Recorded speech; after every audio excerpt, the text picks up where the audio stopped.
څنګه چې تاسو ته پته ده مخکې دا خبره وکړه چې تیره به مونږ د وروستۍ تنې په حساب سره کټ کوو. نو وروستۍ تنه کې مونږ سره فرض کا مونږ سره تیره چې کوم دا 17.5 ده، نو مونږ به 18.5 دلته کټ کوو. ولې چې نیم طرف به 11 لوڼې سره ګیر شي او نیم بل 18.5 چې کوم دی په منځ باندې تاسو ډیوایډ کوئ، نو راځي مونږ سره په باندې 9 په باندې 9 باندې مونږ نښه وکړه. دا ځای 4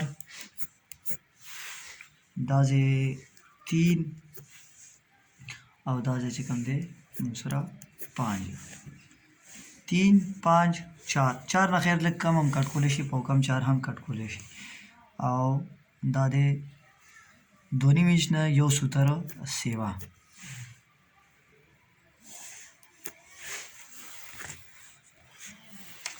ها د سکویر په مدد سره به موږ څه وکړو، دا پوینټونه داسې خپلو سره میلاو کړئ.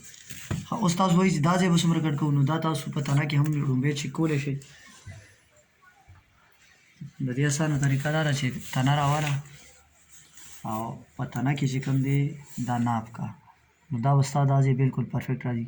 سوتر د پاسه 7 انچ سوتر د پاسه 7 انچ دلته کې تاسو نشان ووایئ او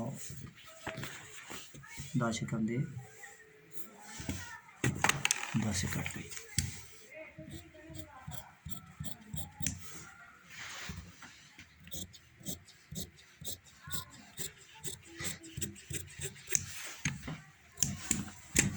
ها تاسو به څه وکئ، دغه د تیرې د کټ کولو طریقه وه چې کومه تاسو ته مونږه وښوله.